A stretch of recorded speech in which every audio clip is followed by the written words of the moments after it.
하나님 우리 안에 영혼을 사모하는 마음을 주셨습니다. 사람은 동물이 아닙니다. 짐승이 아닙니다. 사람은 하나님의 형상을 따라 지음받은 창조의 면류관입니다. 짐승과 다르게 하나님은 인간에게 영혼을 사모하는, 영원한 세계를 사모하고 영혼을 사모하는 마음을 주셨습니다. 전도 3장 11절을 보시면 하나님 모든 것을 지으시되 때를 따라 아름답게 하셨고 또 사람들에게는 영혼을 사모하는 마음을 주셨느니라. 이 말은 사실 영원한 하나님을 사모하는 마음을 주신 것입니다.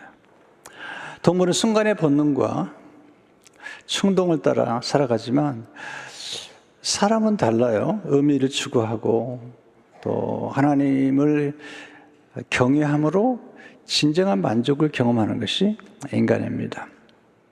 문제는 이 하나님을 향한 감각과 그리고 영원한 세계를 향한 갈망이 죄 때문에 무디어진 것입니다. 그러나 하나님의 은혜가 임하고 성령의 충만함을 경험한 구약의 성도들은 하나님의 갈망하는 은혜를 경험했습니다. 물론 우리는 지금 예수님 영접하고 성령님께서 우리 안에 거하시기 때문에 그 감각이 많이 회복됐고 또 그 감각 안에서 하나님을 경배하고 있습니다. 다윗은 광야에서 이 시를 쓰면서 그는 하나님을 갈망하고 찬양하고 있습니다. 1절에 보시면 하나님이여 주는 나의 하나님이시라 내가 간절히 주를 찾되 물이 없어 마르고 황폐한 땅에서 내 영혼이 주를 갈망하여 내 육체가 주를 앙모하나이다. 놀라운 찬양이지 않아요? 네, 이토록 하나님을 갈망하고 앙모하는 이런 신앙을 가졌다는 게 놀랍지 않습니까? 아둘람 굴에서 광야에서 또 심지어 압살롬에게 반역을 당하며 광야에 거할 때 어쩌면 이 시를 쓰지 않았을까 생각을 하는 것입니다. 어떻게 이토록 하나님을 갈망하는 단계까지 갈 수 있겠는가? 신앙의 단계를 좀 한번 정리해 드리면 좋겠다 생각이 되면 첫째로 하나님 믿는 단계에서 하나님을 섬기는 단계까지 이르도록 하십시오. 신앙을 도식하기는 어렵지만 그러나 우리 어느 정도 신앙이 어떤 과정을 통해 성장하는지 아는 것은 굉장히 중요하다 하는 생각이 듭니다. 첫째로 하나님을 믿는 단계에서 하나님을 아는 단계로 성장하십시오. 믿음은 보배이죠. 예수 믿음으로 하나님 우리 안에 역사하시고 하나님의 자녀가 되기 때문에 믿음은 굉장히 중요합니다. 근데 믿음만 너무 강조하고 또 하나님을 알고 경험하는 지식을 조금 무시하거나 소중히 여기지 않은 수가 있습니다. 그러면 신앙이 성장하지 않습니다. 에베소서 13절을 보게 되면 우리가 다 하나님의 아들을 믿는 것과 아는 일에 하나가 되어 온전한 사람을 이루어 그리스도의 장성한 분량에 충만한 데까지 이르리니 믿는 단계에 머무르지 말고 그리스도 아는 단계에 머무러야지 신앙이 성숙해 갈 수가 있습니다. 둘째, 하나님을 아는 단계에서 하나님을 사랑하는 단계로 성장하는 것입니다. 자녀가 태어나면 엄마와 아빠를 전적으로 신뢰하죠. 그러나 점점 엄마 아빠를 알아가면서 사랑하게 됩니다. 올바로 알아야지 올바로 사랑할 수 있죠. 하나님도 마찬가지잖아요. 하나님을 올바로 알아야지 하나님을 올바로 사랑할 수 있습니다. 가장 소중한 지식은 하나님 아는 지식이죠. 근데 이 지식은 성경에서 친밀한 관계 속에서 경험하는 지식을 말합니다. 그래서 요한복음 17장 3절에 보면 영생은 곧 유일하신 참 하나님과 그의 보내신 자 예수 그리스도를 아는 것이니라. 여기 안다는 것은 부부가 서로 살아가면서 아는 것처럼 그 친밀한 관계를 의미하는 것입니다. 하나님이 가장 기뻐하는 게 뭘까요? 하나님을 아는 것입니다. 호세아 6장 6절을 보게 되면 나는 인애를 원하고 제사를 원하지 않으며 번제보다 하나님을 아는 것을 원하노라. 근데 우리가 하나님을 알 때 하나님을 더욱 사랑하게 됩니다. 또 하나님을 사랑하게 되면 또 알게 됩니다. 여러분, 이건 굉장히 중요한 원리인데요. 우리가 아는 것만큼 사랑하게 되고 아는 것만큼 이해할 수 있지 않습니까? 괴테가 한 말 조금 인용하고 싶은데요. 우리는 오직 우리가 사랑하는 것으로부터만 배울 수 있다. 우리가 학교 다닐 적에 어떤 과목을 사랑했다면 과목을 사랑하기보다는 과목을 가르친 선생님을 사랑했을 확률이 높습니다. 그러니까 선생님이 좋으니까 과목도 좋은 거죠. 우리가 누구를 미워하면서 배우기는 어렵습니다. 우리가 누군가를 사랑할 때 그 사랑하는 대상으로부터 배울 수가 있고 또 우리가 사랑하는 주제로부터 배울 수가 있습니다. 괴테는 인간은 자신이 살아가는 것의 모습을 닮아간다. 너무 중요하다고 생각합니다. 우리가 누군가를 사랑하거나 또 뭔가를 사랑하면 그 모습을 닮아가게 됩니다. 이렇게 말하죠. 우리가 영혼을 다해 사랑하는 대상은 마침내 우리 자신의 일부가 되며 우리는 그것과 하나가 된다. 말씀이 육신이 된 것처럼 다윗이 나중에 하나님을 깊이 사랑하는 단계에서 하나님의 마음에 합한 자, 하나님의 마음과 다윗의 마음이 하나가 되는 그런 경험을 하게 됩니다. 셋째, 하나님을 사랑하는 단계에서 하나님을 갈망하는 단계로 성장하십시오. 하나님을 사랑하는 것도 대단히 좋은 거죠. 그러나 거기서 더욱 갈망하는 것. 1절에 보시면 내가 간절히 주를 찾되 물이 없어 마르고 황폐한 땅에서 내 영혼이 주를 갈망하며 시편 40편 1절 2절을 보게 되면 하나님의 사슴이 시냇물을 찾기에 갈급한 같이 내 영혼이 주를 찾기에 갈급하나이다. 내 영혼이 하나님과 살아계시는 하나님을 갈망하나니 내가 어느 때 나가서 하나님의 얼굴을 배울까. 우리 인간은 누구나 다 뭔가를 갈망하고 목말라 하고 있습니다. 그런데 하나님을 사랑하고 하나님을 갈망하는 것은 정말 고상한 일입니다. 하나님을 갈망하는 단계는 세상의 모든 것을 사실 초월한 단계죠. 다윗은 현실을 무시하지 않습니다. 그는 그의 직면한 현실이 뭔지도 알고 있죠. 유다 광야에서 사울왕에 쫓기기도 하고 압살롬의 반역으로 맨발로 유다 광야로 도망갔던 그런 상황에서도 그런 하나님을 갈망하고 있다는 것은 정말 너무 놀라운 일입니다. 2절 4절을 보게 되면 내가 주의 권능과 영광을 보기 위하여 이와 같이 성소에서 주를 바라보았나이다.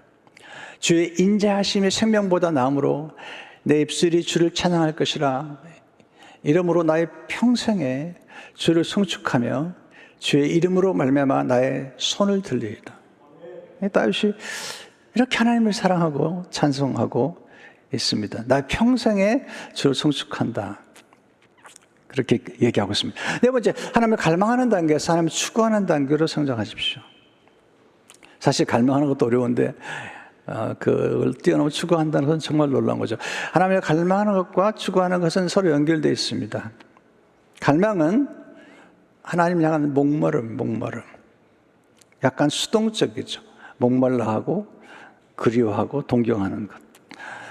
추구는 하나님께 가까이 나가는 행동입니다. 움직임. 갈망은 마음의 방향이고 추구는 삶의 방향입니다. 그러나 하나님을 갈망할 뿐 하나님을 가까이 하기 위해서 나아갑니다. 하나님을 따르고 하나님을 추구합니다. 하나님을 찾고 있습니다. 이게 이제 하나님을 추구함이죠. 8절을 보시면 나 영원히 주를 가까이 따르니 제 오른손이 나를 붙드시거니와 여기서 가까이 따른다는 이 히브리적 표현이 뭐냐면 붙쫓는다. 그러니까 그 나오미가 두 며느리에게 이제 고향으로 돌아가라. 그때 오르바는 고향으로 돌아가죠. 그런데 룻은 시어머니를 클링 투 붙쫓았다. 그러니까 매달리다, 붙잡다 이런 뜻이죠. 그러니까 하나님을 추구하는 단계는 대단히 놀라운 단계죠. 하나님을 꼭 붙잡는 단계. 그래서 하나님께서 우리 마음속에 하나님을 추구하는 마음을 주실 때 우리가 어떤 것보다도 하나님을 추구하는 단계까지 오르게 됩니다. 우리가 이 땅에 살면서 많은 걸 갈망하고 추구하고 살죠. 이 세상에서 아름다움도 추구하고 예쁜 것도 추구하고 돈도 추구하고 성공도 추구하고 얼마나 갈망하는 게 많아요. 얼마나 목마른 게 많습니까? 사마리아 여인처럼 남편 5가지고도 만족하지 못해서 6번째 살고 있는 남자하고도 만족하지 못하는 그런 목마름이 우리에게 있죠. 인정에 대한 목마름, 칭찬에 대한 목마름, 다 이런 것도 있지만 그걸 뛰어넘는 단계, 그게 이제 다윗이 하나님을 갈망하고 추구하는 단계까지 가는 것입니다. 마지막은 하나님을 추구하는 단계에서 하나님을 섬기는 단계로 성장하는 것입니다. 믿음 생활은 받는 것입니다. 그래서 구원도 받고 성령도 받고 선물도 받는 것입니다.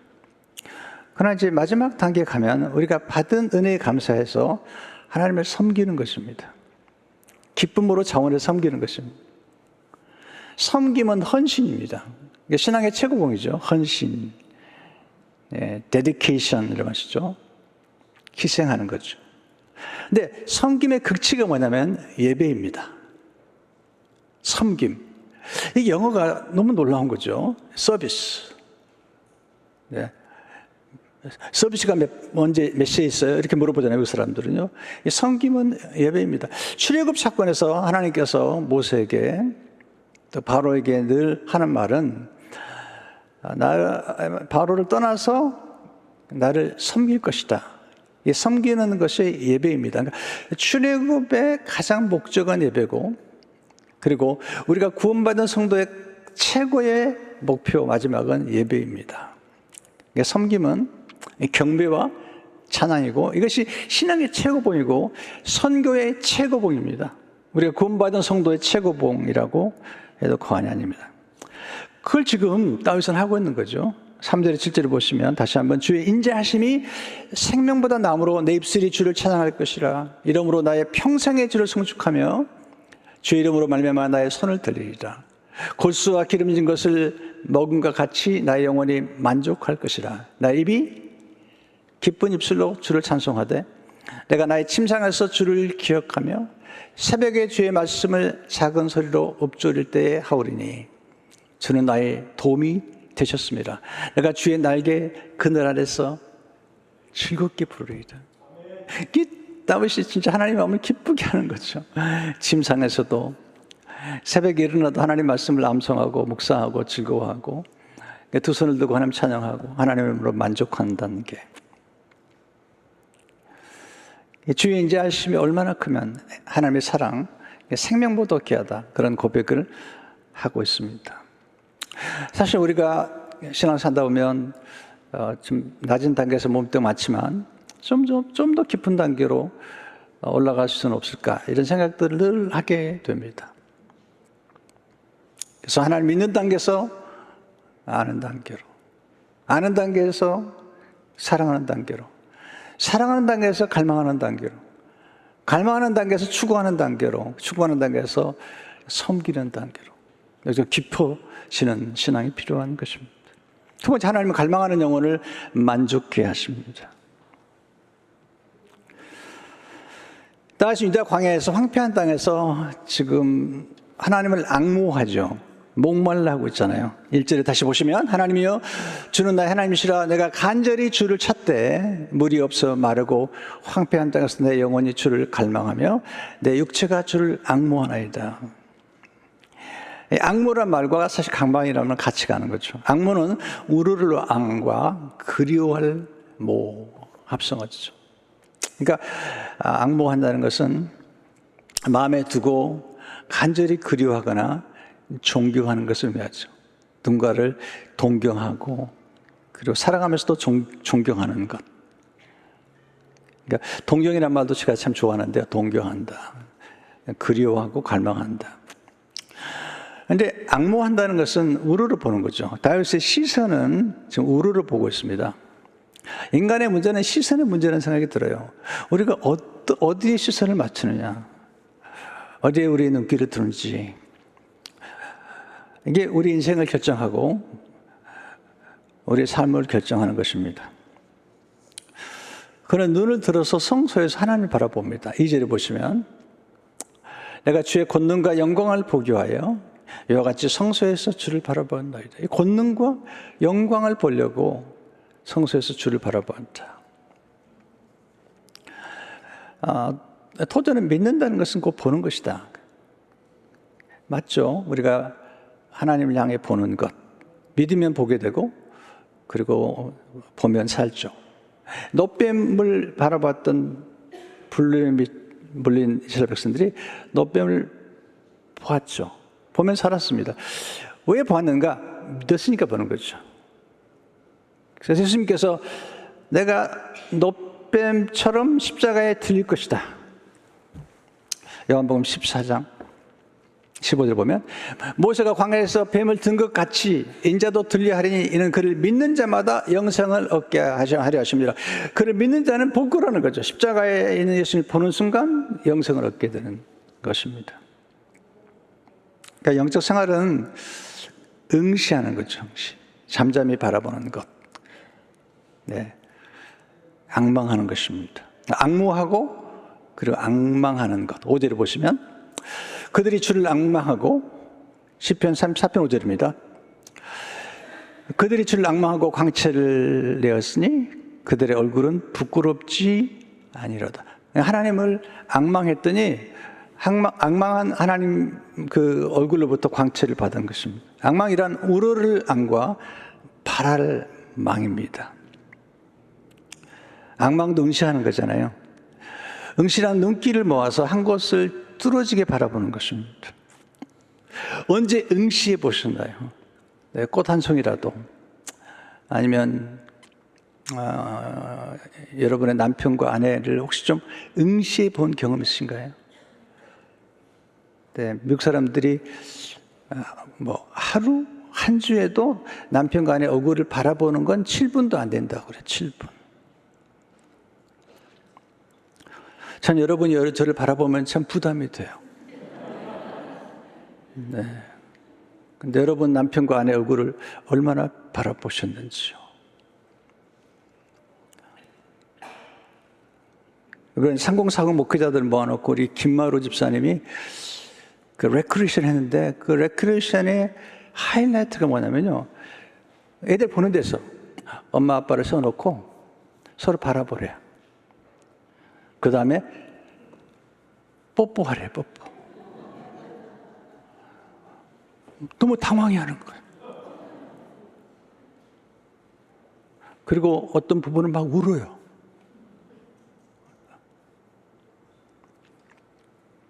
하나님은 우러러 보는 것. 앙모가 그리움, 사모함에 초점입니다. 앙망한 기대에 초점을 맞추고 있는 거죠.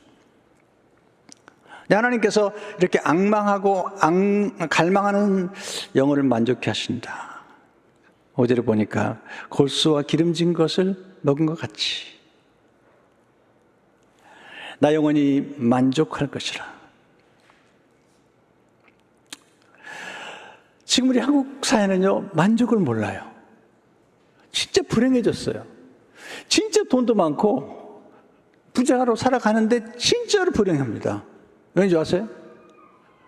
혹시 우리는 안 그런가요? 우리나라 사람들은요, 행복을 큰 것만 생각해요. 큰 아파트, 큰 돈, 큰 성공, 큰 성과급.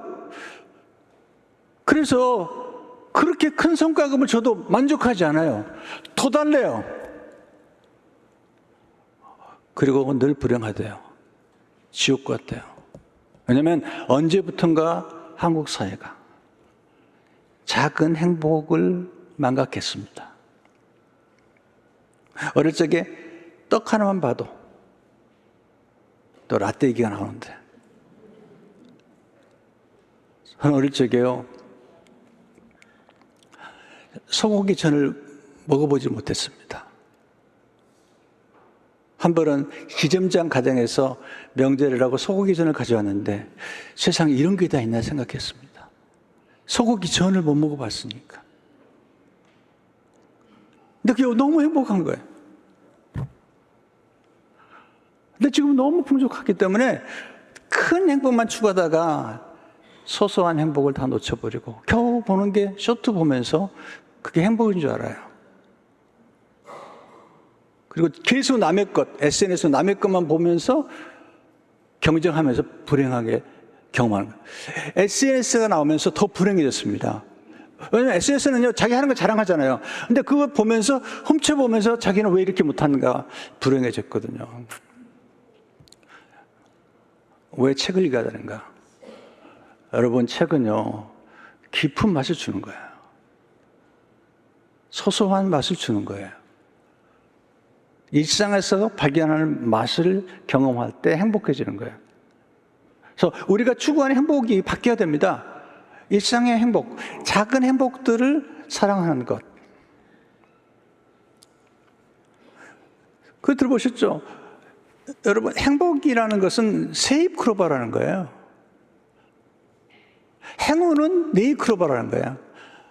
근데 세잎크로바는 깔려 있어요. 어디가나 깔려 있어요.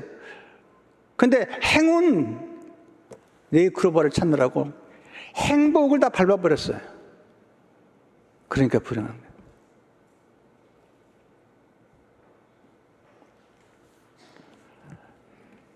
계속 큰 것만 늘 생각하는 게 문제죠. 전 요즘 와서 그런 생각이에요. 한 3년 정도 제가 AI를 쭉 보다가 다시 시작해야 되겠다. 책 읽기를, 성경 읽기를 다시 시작해야 되겠다. 쇼트에 다 도파민으로 미쳐버렸어. 그래서 이제는 깊이 묵상하고 성경을 암송하고 책을 읽고 공부하는 이 지구력이 떨어졌어요. 그래서 깊은 행복, 하나님을 맛보고 알고 성경 말씀을 맛보고 알고 책을 읽다가 깊이 생각하고 그 생각에서 오는 즐거움과 깨달음을 놓쳐버렸어요. 그래서 제가 저희 남은 생애에 또 다른 목적이 생겼습니다. 책을 읽게 만드는 것. 그게 또 하나의 목적이 생겼습니다. 읽어야 삽니다. 읽어야 깨닫고 그 깊은 맛을 느끼는 겁니다. 드리머스 센터 가세요. 라면도 사 먹으면서 가세요. 정말 우리 교회 방문한 목사님들이요, 너무 충격을 받는 거예요. 이런 도서관은 처음 봤다는 거예요. 우리 교인들은 몰라. 여러분, 진짜 만족은 하나님 안에 있습니다. 근데 하나님 안에 있다는 것을 발견하는 그 단계까지 가려면 놀랍죠. 이때부터 제가 하나님을 추구함이라는 책, 제가 좋아하는 책인데요. 이러니 하나님을 자기 부하로 삼는 자는 그 한 분 안에서 모든 것을 얻습니다. 다른 많은 평범한 부하는 없을지 모릅니다. 혹시 있더라도 그런 부하에서는 얻는 즐거움이 크지 않기에 행복의 필수 요소는 되지 못합니다. 모든 것에 근원이신 분을 모시고 있으며 그 한 분 안에서 모든 만족과 모든 즐거움과 모든 기쁨을 얻기 때문입니다. 그러니까 하나님 안에서 진정한 만족을 얻는 사람들은요, 이 만족의 깊이가 다르고 또 때로는 대단히 소박한 행복을 깊은 맛으로 알게 됩니다. 빅터 프랭클 책을 올해 이번 달에 소개에 추천했죠. 그 책을 제가 정독하고 탐독했는데 너무너무 좋은 책인데요. 빅터 프랭클 지금 이제 거의 다 읽었습니다. 근데 이번에 그분이 최근 책이 강연했던 책이 번역이 나와가지고 그 사후에 나온 책으로 나와 있는데 거기 보면 그런 얘기를 해요. 노년에도 얼마든지 행복할 수 있다. 노년에도. 그러면서 의미를 추구하는 게 얼마나 중요한지. 어떤 분이 쓰레기를 치우러 다니는 거죠. 어른이. 쓰레기를 치우러 다니면서 거기서 인형을 주우면 그 인형을 갖다가 깨끗이 빨거나 수선해가지고 선물하는 거예요. 그 선물할 때 아이들이 즐거워하는 걸 보는 거예요. 그래서 나이가 들었지만 그렇게 행동하면서 삶의 의미를 찾고 있다. 또 하나, 나이가 들었지만 지나간 과거의 창고 속에는 우리 삶의 고난을 이겨내고 역경을 이겨내고 살아왔던 많은 좋은 추억들, 나이가 들었기 때문에 모두 끝난 게 아니라는 거죠. 과거의 창고 안에 있다는 것, 그게 삶의 의미를 추구하는 것이다. 빅터 프랭클의 제가 되게 좋아하는데 너무너무 감동이 되었습니다. 우리 간에 많은 갈망이 있죠. 그러나 그런 갈망을 뛰어넘는 하나님 안에서의 갈망이 있는 거죠. 어거스틴은 어릴 적에 성장하는 과정에서 지성의 쾌락도 추구했고 여러 가지 추구했습니다. 성적인 쾌락, 그다음에 많은 종교도 가보고 그러다가 하나님 만나서 놀라운 고백을 하죠. 고백록에 보면 당신은 우리를 당신을 향해 살도록 창조하셨으므로 우리 마음이 당신 안에서 쉴 때까지는 참된 안식이 없습니다. 마지막, 참된 찬양은 오직 하나님을 위한 것이며 하나님을 향한 것입니다. 두 번 잘 안 읽는데요. 참된 찬양은 오직 하나님을 위한 것이며 하나님을 향하는 것입니다. 참된 찬양의 궁극적인 목적은 하나님 자신, 우리 하나님을 찬양하는 거죠. 하나님이 주신 것도 감사하고 찬양하지만 하나님을 찬양하는 거죠. 지금 다윗이 광야에서 필요한 게 얼마나 많아요. 물도 필요하고 먹을 것도 필요하고 침상도 필요하고 안전도 필요하고 보호도 필요하고 다 필요하지만 심지어는 왕권도 필요하지만 그는 하나님을 찾고 있습니다. 하나님을 갈망합니다. 두 번째, 참된 찬양, 하나님을 향한 갈망에서 시작이 되죠. 우리는 많은 갈망이 있지만 하나님을 향한 갈망이 복입니다. 하나님을 목말라 해본 경험, 이게 참 축복이잖아요. 세 번째, 참된 찬양은 하나님과 친밀한 관계에 있습니다. 인격적인 관계는 절대로 한 번 딱 만나서 다 할 수 없습니다. 물론 이제 이렇게 만나자마자 눈이 맞아가지고 그냥 결혼한 분이 있어요. 약간 미친 정도인데 그건 도파민 때문에 그런 거지 그 제정신이 아닌 거거든요. 하나님 그렇게 결혼시키더라고요. 그냥 결혼하도 안 하니까 그렇게 해서라도 결혼해라. 그런데 그렇다고 아는 게 아니잖아요. 그런 단계 후에 알아가는 게 시간이 많이 걸리는 거예요. 하나님도 마치 하나님을 만난다 해서 하나님을 깊이 알아가는 건 시간이 많이 걸립니다. 하나님이 우리를 만드셨을 때는 하나님과 우리가 깊은 교제를 나눌 수 있도록 만들었는데 죄 때문에 인간이 하나님을 멀리 떠나게 됐습니다. 회복하는 길에 예수님을 만나고 성령을 경험하는 길입니다. 그래서 하나님과 친밀한 관계를 찬양하게 되면 하나님 친밀한 관계를 갖게 되잖아요. 하나님을 향해 찬양하고 하나님과 친밀한 관계를 갖게 됩니다. 네 번째, 중요한데요. 참된 찬양은 우리의 잘못된 갈망을 정화합니다. 자, 갈망 자체가 잘못된 건 아닙니다. 자, 예를 들어서 인간이 성공이나 인정이나 권력이나 쾌락이나 안정이나 젊음이나 건강이나 장수 갈망하죠. 누구도. 문제는 이런 갈망들이 하나님보다 앞서서는 안 된다는 거죠. 자, 이게 굉장히 중요한 오늘 정의를 좀 낼 건데요. 죄란 단순히 나쁜 행동만을 의미하지 않습니다. 죄란 좋다고 생각하는 것을 지나치게 갈망하는 것입니다. 자, 하나님 우리에게 주신 놀라운 선물이 식욕, 성욕, 성취욕, 소유욕, 이게 다 좋은 거예요. 근데 문제는 그게 과한 겁니다. 그게 탐욕이 되는 거죠. 순서가 지나친 거죠. 만일 소유했다면 나눠야죠. 하나님께 드려야죠. 베풀어야죠. 내가 복을 많이 받은 건 청지기예요, 청지기. 내 것이 아니죠. 하나님 맡긴 거고, 그리고 내가 하나님 내게 주셨다면 그것을 공유하도록 나누는 것. 이게 최고 멋있는 거예요. 미국 사람 보면 이게 헌팅턴 라이브러리나 또 이렇게 게리 뮤지엄에 가보면요. 그 사람들이 대단한 걸 만들었어요. 그리고는 사회에 기여하는 거죠. 그러니까 사유할 수 있는 것을 공유하는 것.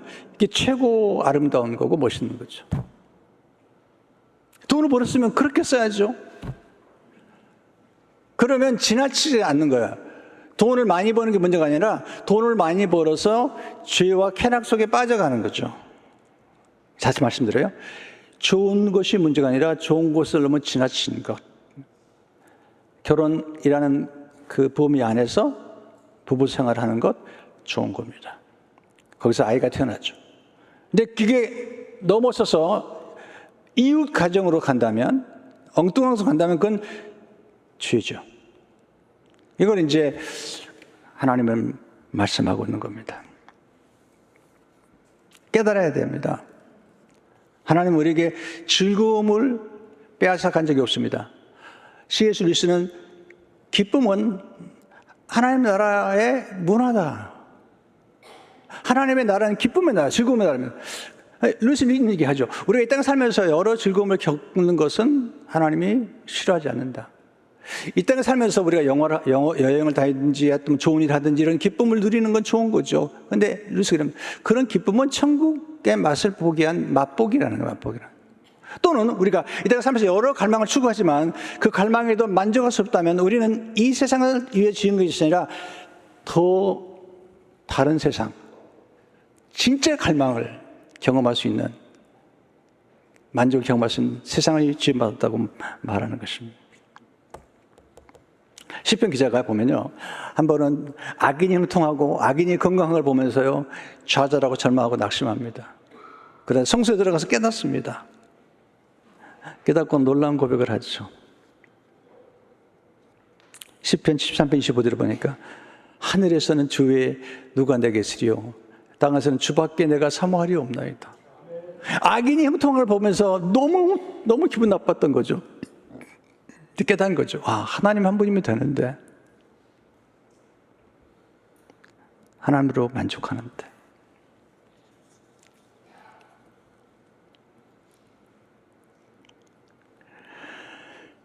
호주가 정말 놀라운 얘기를 하잖아요. 하나님 한 분으로 만족하시면 정말 놀라운 만족인 것입니다. 그래서 그는 시편 73편 28절에서 이렇게 말하죠. 하나님께 가까이 하면 내게 복이라. 내가 주 여호와를 나의 피난처로 삼아 주의 모든 행적을 전파하리라. 찬양은 우리의 갈망을 없애지 않고 다만 갈망의 대상을 바꿔줍니다. 그리고 갈망을 정화시켜주는 것입니다. 여러분, 기독교는 욕망을 무시하거나 또는 우리가 이 땅에 사는 동안에 어떤 갈망을 무시하는 게 아닙니다. 정화시키는 거고 올바른 길로 가도록 도와주고 그리고 또 더 높은 단계로 추구하도록 만들어주는 것입니다. 마지막으로 참된 찬양은 환경을 초월합니다. 지금 다윗은 광야에 있습니다. 그런데 거기서 하나님 찬양하잖아요. 그리고 하나님께 영광을 올려드리잖아요. 이제 제가 에베소서로 넘어갑니다. 찬양에서. 왜 넘어가느냐? 사도 바울이 감옥에 있습니다. 에베소. 그런데 에베소를 씁니다. 근데 에베소서에 보면 에베소는 전체가 교회론이긴 하죠. 그러나 에베소서를 움직이는 가장 큰 두 기둥이 있습니다. 이 두 기둥이 중요한데요. 하나는 찬양과 하나는 기도입니다. 이 두 기둥으로 교회가 세워지는데 에베소서를 시작하자마자 하나님을 찬양하는데 벅차가지고 그냥 한 문장으로 쭉 가버려요. 우리가 보는 성경은 이렇게 좀 나눠져 있지만 에베소 1장 3절에 14절을 보면요, 이건 한 문장이에요. 제가 읽어볼게요. 제가 찬송하리로다 이렇게 시작하는 거예요. 그리고 쭉 한 문장인 거예요. 헬라어는요, 하나님 곧 우리 주 예수 그리스도의 아버지께서 그리스도 안에서 하늘에 속한 모든 신령한 복을 우리에게 주시되 곧 창세전에 그리스도 안에서 우리를 택하사 우리로 사랑 안에서 그 앞에 거룩하고 흠이 없게 하시라고 그 기쁘신 뜻대로 우리를 예정하사 예수 그리스도를 말미암아 자기 아들들이 되게 하셨으니 이는 그가 사랑하시 안에서 우리에게 거주신 바 그 은혜의 영광을 찬송하게 하려 하는 것이라. 이게 이제 하나님 아버지께서 어떻게 이루셨는가. 그리고 이제 성자 예수님, 우리는 그리스도 안에서 그의 풍성함에 따라 그의 피로 말미암아 성량과 제사함을 받았느니라. 이는 그가 모든 지혜와 총명을 우리에게 넘치게 하사 그 뜻의 비밀을 우리에게 알리신 것으로 그의 기뻐하심에 따라 그리스도 안에서 때가 찬 경륜에 예정하신 것이 하늘에 있는 것이 땅에 있는 것이 다 그리스도 안에서 통일되게 하려 하심이라. 모든 일 그의 뜻의 결정대로 일하신 이의 계획을 따라 우리가 예정을 입어 그 안에서 기업이 되었으니 이는 우리가 그리스도 안에서 전부터 바라던 그의 영광의 찬송이 되게 하려 하십니다. 이게 성자 예수님에 관한 감격적인 찬양을 드리고, 그 다음 이제 성부, 성령 하나님. 그 안에서 너희도 진리의 말씀 곧 너희의 구원의 복음을 듣고 그 안에서 또한 믿어 약속의 성령으로 인칭을 받았으니 이는 우리 기업의 보증이 되사 그 얻으신 것을 성령하시고 그 영광을 찬송하게 하려 하십니다. 네 번이나 찬송이 나오는데 그냥 너무 벅차가지고 찬송을 이렇게 막 쏟아져 나오는 거죠. 우리도 그러면 좋겠어요. 기도하라 그러면 그냥 5분 기도했는데 한 2시간 한 것 같고, 그렇게. 찬송 하나 하면 또 왜 이렇게 또 3절만 하면 또 4절까지 찬송 하냐고 그러고 막 핏대가 나고. 근데 벅차가지고.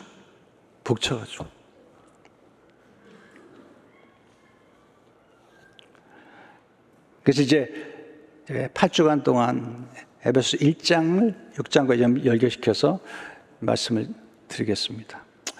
그때까지 살아계시기를 바랍니다. 근데 제가 에베소서 계속 공부하고 있는데 묵상하고 공부하고 읽고 또 읽고 그런데 너무너무 놀라운 거예요. 왜냐하면 에베소서는 이 로마서보다 더 높은 차원인 거예요. 로마서는 복음이라면 그 복음 위에 세워진 최고봉이 최고봉. 네. 너무너무 놀랍죠. 로마서도 정말 놀라운. 근데 그 생의 마지막에 가장 무르익었을 때 하늘에서 우주를 바라보면서 쓴 서신이 에베소 서신이에요. 이건 진짜 높은 차원인 거죠. 찬양의 완성은 예수님을 닮아가는 것입니다. 제가 괴테의 말을 인용했죠. 인간은 자기 사랑하는 것의 모습을 닮아간다. 그처럼 우리 예수님이 사랑하고 계신 바라보잖아요. 닮아가죠. 그래서 3장 18절을 보세요. 우리가 다 수건을 벗은 얼굴로 거울을 보는 것 같이 주의 영광을 보며 그와 같은 형상으로 변하여 영광에서 영광에 이르니 곧 주의 영으로 말미암으리라. 바라보다가 사랑하다가 다 함께 되는 거죠. 다윗이 그런 사람이죠. 다윗도 실수하고 부족한 게 많았습니다. 그렇지만 하나님은 그렇게 말씀하세요. 신약에 오게 되면요. 물론 그가 잘못한 것도 있지만 신약에 오면 하나님이 사도행전에서 내 마음에 합한 사람이다. 내 마음과 다윗의 마음이 하나다라는 거죠. 그러니까 하나님 찬양하다가 하나님과 하나가 되는 은혜를 경험했죠. 성도 여러분, 저는 여러분을 섬기면서 지극히 제가 부족하지만 점점 더 높은 단계에 가면 좋겠다. 믿음의 단계에서 하나님을 아는 단계로, 아는 단계에서 사랑하는 단계로, 사랑하는 단계에서 갈망하는 단계로, 갈망하는 단계에서 추구하는 단계, 추구하는 것에서 하나님을 섬기는 이 최고봉, 하나님을 찬양하고 경배하는 이 최고봉까지 올라가면 좋겠다. 우리가 갈망하되 세상과 갈망하는 것 제가 막지 않습니다. 그러나 하나님보다 더 갈망하지는 않았으면 좋겠다. 다윗처럼 하나님을 갈망하고 하나님을 추구하는 삶, 그리고 하나님을 찬양하는 삶이 되시기를 주의 이름으로 축원합니다.